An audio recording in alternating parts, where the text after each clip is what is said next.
97 में लिखे अगर दिल फंस बातें समाना नबी सल्लल्लाहु तआला अलैहि वसल्लम भी कोई नया नबी पैदा हो फिर भी खातिमियत मोहम्मद में कुछ फर्क ना आएगा बोले नाउजुबिल्लाह। তখন সাতঘরিয়ার মানুষ দেখবে, বদিয়ার মানুষ দেখবে, দুর্গামূলের মানুষ দেখবে। যখন মানুষজন দেখবে তখন তার টেস্টিং পাঞ্চার হয়ে যাবে, সম্মানের মধ্যে লাগবে, মানুষের সম্মানের মধ্যে লাগবে। কিন্তু বাতাসা বলছে শোনো, আমার সম্মান আমার মর্যাদা যদি দেখতে চাও তো মিষ্টির দোকানের মধ্যে যেও না। আমার সম্মান আমার মর্যাদা যদি দেখতে চাও তো জুম্মার দিন মসজিদের মধ্যে চলে যাও, না হলে কোন মিলাদ মাহফিলের মধ্যে চলে যাও। আমাকে নেবার জন্য বাচ্চা তো বাচ্চা, আমাকে নেবার জন্য বয়স্ক মানুষরাও কারাকারি করে। বাতাসা বলছে যে আমার সম্মান আমার মর্যাদা যদি দেখতে চাও তো মিষ্টির দোকানের মধ্যে যেও না। আমার সম্মান আমার মর্যাদা যদি দেখতে চাও তো জুম্মার দিন মসজিদের মধ্যে চলে যাও, না হলে কোনো মিলাদ মাহফিলে, না হলে কোনো জালসার স্থানে চলে যাও। আমাকে নেবার জন্য বাচ্চা তো বাচ্চা, বয়স্ক মানুষরাও কারাকারি করে, মারামারি করে। কারণ তখন সেটা আর বাতাসা থাকে না, তখন সেটা শিরনি হয়ে যায়, তাবাদুল হয়ে যায়। সে সামান্য মিষ্টির দোকানের বাতাসা যদি মিলাদ মাহফিলের মধ্যে এসে শিরনি হয়ে যায়, তার যদি নাম চেঞ্জ হয়ে যায়, শান বেড়ে যায়। আমি আপনি আল্লাহর বান্দা নবীর গোলাম, আমার আপনার শান কি আল্লাহ পাক বাড়াবেন কি বাড়াবেন না? আমরা যদি এই মাহফিলের মধ্যে এসে বসে পড়ি আমাদের শান আল্লাহ বাড়াবে না? অবশ্যই বাড়াবে। এই জন্য আমি আপনাদেরকে বলেছি এবং আবারও বলছি যে কেউ আর বেশি দেরি করবেন না, দয়া করে মাহফিলের কাছে এসে বসে পড়ুন। কারণ এই মাহফিল কোন মোল্লার মাহফিল নয়, এই মাহফিল হচ্ছে মহান রাসূলুল্লাহর মাহফিল। এই মাহফিলের মধ্যে কারো পাকের কথা হবে না, যা হবে রাসূলের পাকের কথা হবে। আর সুন্নি আলেমরা, সুন্নি উলামায়ে কেরাম বলে না, কখনো দালালি কথা বলে না, যা বলে দলিলি কথা বলে।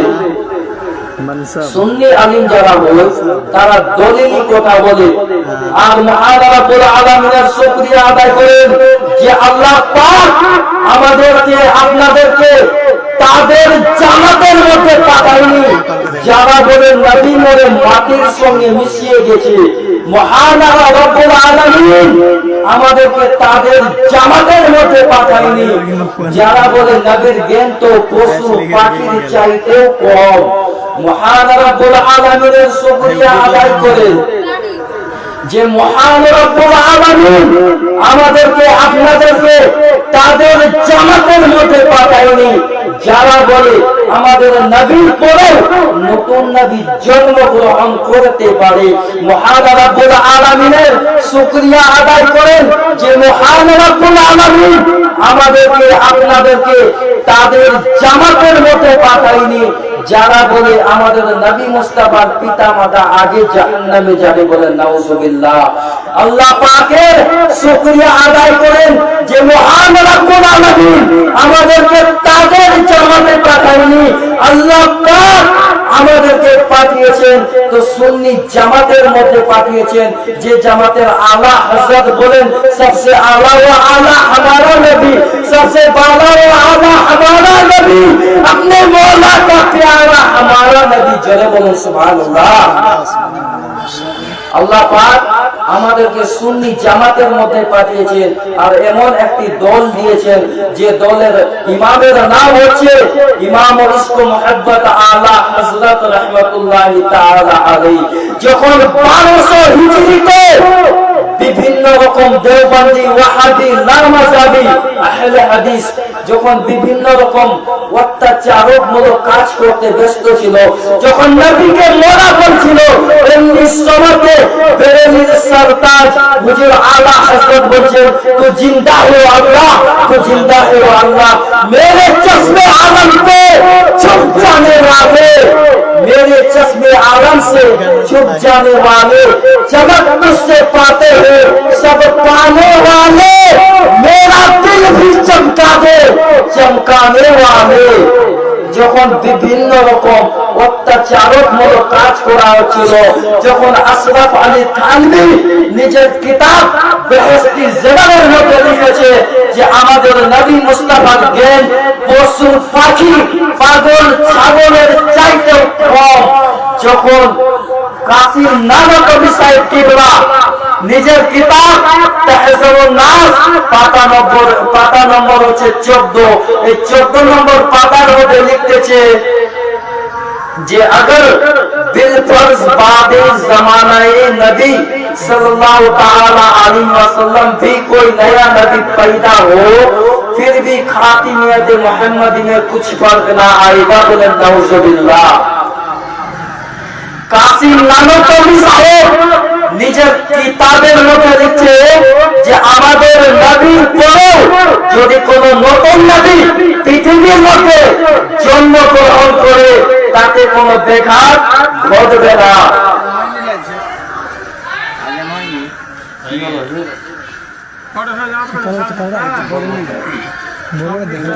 যখন বিভিন্ন রকম ভাবে কুফরিয়া আকীদা দিয়ে মানুষকে কাফির বানানো হচ্ছিল, এমনি সময়তে বেরেলির সরদার হুজুর আলা হযরত বলছেন, হুজুর আলা হযরত আসিমুল বরকত বলছেন दुश्मने अहमद को शिद्दत कीजिए मुल्हिदों से क्या मुरावत कीजिए, दुश्मने अहमद को शिद्दत कीजिए मुल्हिदों से क्या मुरावत कीजिए, और गैस में जल जाए बेदीनों का दिल या रसूल अल्लाह की कसरत कीजिए। जोरे बोलो सुभान अल्लाह। যখন বিভিন্ন রকম আকীদা দিয়ে মানুষকে কাফির বানানো হচ্ছিল, এই ভারতের যে হুকুমত, এর পূর্বে যে হুকুমত ছিল বাদশাহ গোলাম আবু বাদশাহ যে হুকুমত ছিল, তার পূর্বে যে হুকুমত ছিল ব্রিটিশদের, সে ব্রিটিশদের জামানাতে ব্রিটিশরা মনে মনে ভাবলো, ইংরেজরা মনে মনে ভাবলো যে ভারতের মধ্যে হচ্ছে মুসলমান বেশি, তাই আমাদেরকে এই ভারতের মাটি থেকে যদি সরাতে পারে, যদি ভাগাইতে পারে, না হিন্দু পারবে, না শিখ পারবে, না খ্রিস্টান পারবে, না সনাতন পারবে, আমাদেরকে যদি এই ভারতের মাটি থেকে ভাগাইতে পারে তো একমাত্র মুসলমান পারবে, নচেত অন্য কোন ব্যক্তি আমাদেরকে এই ভারতের মাটি থেকে ভাগাইতে পারবে না। যখন এইরকম করে ওরা চিন্তা ভাবনা করলো, এমনি সময়তে ইংরেজরা চিন্তা ভাবনা করছে, তখন চিন্তা ভাবনা করতে করতে ওনাদের মনের মধ্যে একটি প্রশ্ন জাগলো।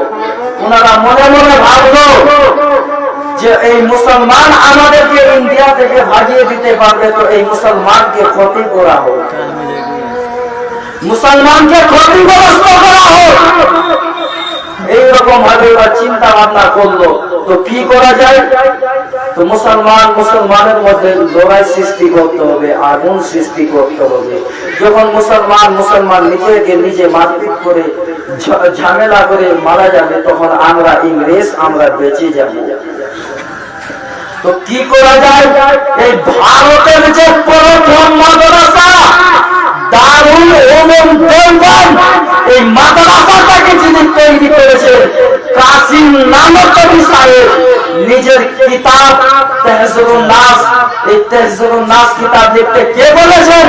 ইংরেজরা বলেছিলেন। ইংরেজরা বলেছেন বলে সেই কিতাবটি আজকে কাসিম নানকবি সাহেব লিখেছেন। ইংরেজরা বললো যে তোমার মাদ্রাসাটা হচ্ছে খুবই বড় মাদ্রাসা, এই মাদ্রাসাতে তুমি এমন একটা বাক্য লিখো, এমন একটা জ্যোতি বই লিখো যে বইটি দেখবে, মানুষ পড়বে, মুসলমান আর মুসলমান নিজেকে নিজে ঝামেলা করে শেষ হয়ে যাবে, তখন আমরা ইংরেজ আমরা বেঁচে যাব। এই জন্য আপনি একটা জ্যোতি বই লিখেন, যে বইয়ের মানুষ পড়বে, কোরআন পড়ে নিজে ক্ষতিগ্রস্ত হয়ে যাবে। তো বলছে আমার নবীর পরে যদি কোন নতুন নবী দুনিয়ার মধ্যে জন্মগ্রহণ করে তাতে কোনো বেকার ঘটবে না। আমার নবী মুস্তাফা হাদিস শরীফের মধ্যে বলছেন লা নবিয়্যা বাদি, আমার পরে কোন নতুন নবী জন্মগ্রহণ করতে পারে না। কোরআন শরীফের মধ্যে আয়াত এসেছে মা কানা মুহাম্মাদিন আবা আহাদিন মিন রিজালিকুম ওয়ালাকিন রাসূলুল্লাহ খাতামান নবিয়্যিন।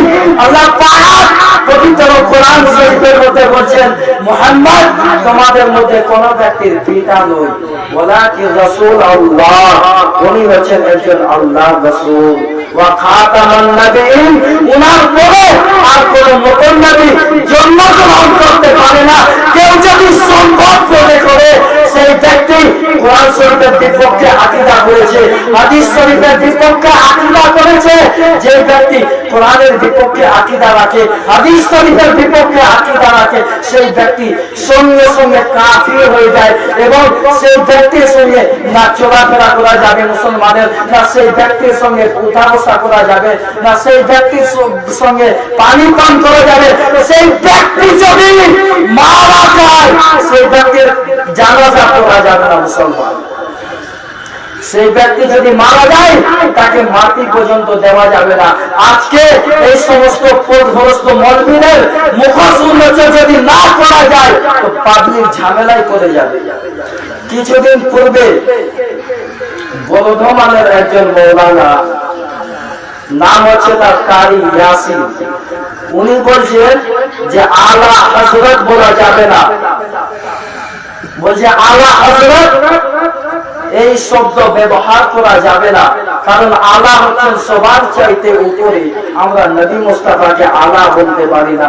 এরা নিজের মৌলানা আহমদ রাজা খানকে কি করে আলা হযরত বলতে পারে? তো শোনো, কাজ্জাবের বেটা কাজ্জাব, খাব্বিসের বাচ্চা খাব্বিস, মালাউনের বাচ্চা মালাউন, জুল খালাইসবার বাচ্চা জুল খালাইসবার। শোনো, আমি তোমাকে বলতে চাই ইয়াসিন সাহেব, শোনো, তুমি বলছো আলা, তো নবীর পক্ষে ব্যবহার করা যায়নি। আলা তো হচ্ছে সব চাইতে উঁচু। আমরা নবী মুস্তাফার নামের বললে আলা লাগাইতে পারিনি। এরা আহমদ রাজা খানকে কি করে আলা বলতে পারে? আমরা নবী মুস্তাফার নামে বলতে আলা কেন লাগাই না? শোনো, তুমি আজকে চোখ কিভাবে লাগিয়েছে, এমন ভাবে চোখ লাগিয়েছে একেবারে হচ্ছে পাক্কা ইবলিস শয়তান। কারণ ইবলিস শয়তান এইভাবে চোখ লাগিয়েছিল যে আল্লাহ, আমি হচ্ছে আগুনের তৈরি, আগুন হচ্ছে মাটির তৈরি, আমি আগুন হয়ে মাটিকে কি করে চেষ্টা করতে পারি? এইভাবে ইবলিস চোখ লাগিয়েছিল। আজকে সেই কাজ্জাব বিন ইহুদির বাচ্চা ঠিক সেই রকমই চোখ লাগাচ্ছে। এরা মন্ত্রীর কলমা পড়েনি, এরা রাসূলুল্লাহর কলমা পড়েনি, এরা পড়েছে কার কলমা? এরা পড়েছে তার মন্ত্রী ইবনে তাইমিয়ার কলমা পড়েছে। এরা পড়েছে কার কলমা?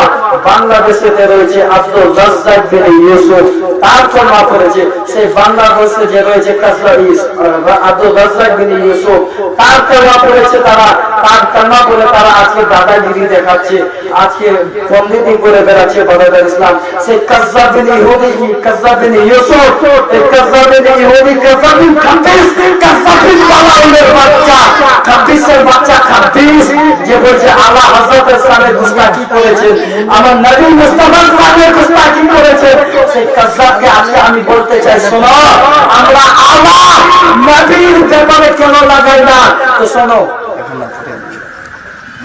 আমরা আলা নবী মুস্তাফার নামের পরে কেন লাগাই না? শোনো, কারণ আমরা নবী মুস্তাফাকে নবী বলে মানি। কারণ নবী হচ্ছে সমস্ত ওলমায়ে হযরতের উপরে ভারী, সাহাবিয়াত শব্দের উপরে ভারী, তাবিয়াত শব্দের উপরে ভারী, তবে তাবিয়াত শব্দের উপরে ভারী, মুফতি শব্দের উপরে ভারী, আলিমিয়াত শব্দের উপরে ভারী, মুহাদ্দিস শব্দের উপরে ভারী, ফুকাহা শব্দের উপরে ভারী। তাই এই জন্যই আমরা আলা নবী মুস্তাফার পক্ষে আমরা লাগাই না, নবী মুস্তাফাকে আমরা নবী বলে মানি। তো বলে তোমরা নবী মুস্তাফাকে নবী যখন বলে মানো, আলা যখন নবীর ব্যাপারে লাগাও না, তবে সাহাবার পক্ষে কেন লাগাও না? সাহাবার নামের বলে কেন আলা লাগাও না? সাহাবার নামের বলবে কেন আলা লাগাও না? তো শোনো, আমরা সাহাবাকে সাহাবা মনে করে মানি, তাকে সাহাবা মনে করে মানি, তাকে আমরা সাহাবা বলি, নইলে আশিকে রাসূল বলি, তাকে আমরা আশিকে রাসূল বলে মানি। কারণ আশিকে রাসূল সাহাবা শব্দ হচ্ছে সমস্ত আলেম হযরতের উপরে মানি। এইরকম ভাবে বিভিন্ন রকম ভাবে সমস্ত মুসলমানকে ক্ষতিগ্রস্ত করতে লেগেছে মুসলমান। এইরকম যখন হলো, তারপরে উনি বলছেন যে মাসলাকে আলা হযরত, মাসলাকে আলা হযরত এটা হচ্ছে পাঁচওয়া মাসলাক। মাসলাক হচ্ছে চারটা, হানাফি, শাফি, মালিকি, হাম্বলি। তো এরা বলছে মাসলাকে আলা হযরত এটা হচ্ছে পাঁচওয়া মাসলাক, এটা হচ্ছে 5 নম্বর মাসলাক। এই মাসলাকে আলা হযরত কেন লাগাবো আমরা? তো শোনো, মাসলাকে আলা হযরত যদি লাগালে 5টা মাসলাক হয়ে যায়, তো তোমার পেজের মধ্যে তোমার সামনে যে দাঁড়িয়ে মৌলানা যে মাসলাকগুলো আছে, বলছে মাসলাকে গাউস ও খাজা, তুমি তো 5টা মাসলাককে ধরতে এসে তুমি 6টা মাসলাক বানিয়ে দিয়েছো। তোমার দিমাগের মধ্যে, তোমার ব্রেনের মধ্যে গোবর ভরা রয়েছে, তুমি ব্রেন গুলোকে ওয়াশ করো, তুমি ব্রেন গুলোকে ওয়াশ করো। এইরকম বিভিন্ন রকম দুনিয়া আকীদা দিয়ে আজকে মানুষকে কাফির বানানো যাচ্ছে। বারাকাত ইসলাম, আজকে যদি কোন মন্ত্রী সাহেব হোক, কোন পীর সাহেব হোক, কোন মুফতি হোক, সে যদি নিজের মায়ের দুধ পান করে থাকে, আর যদি নিজের মায়ের যোগ্য সন্তান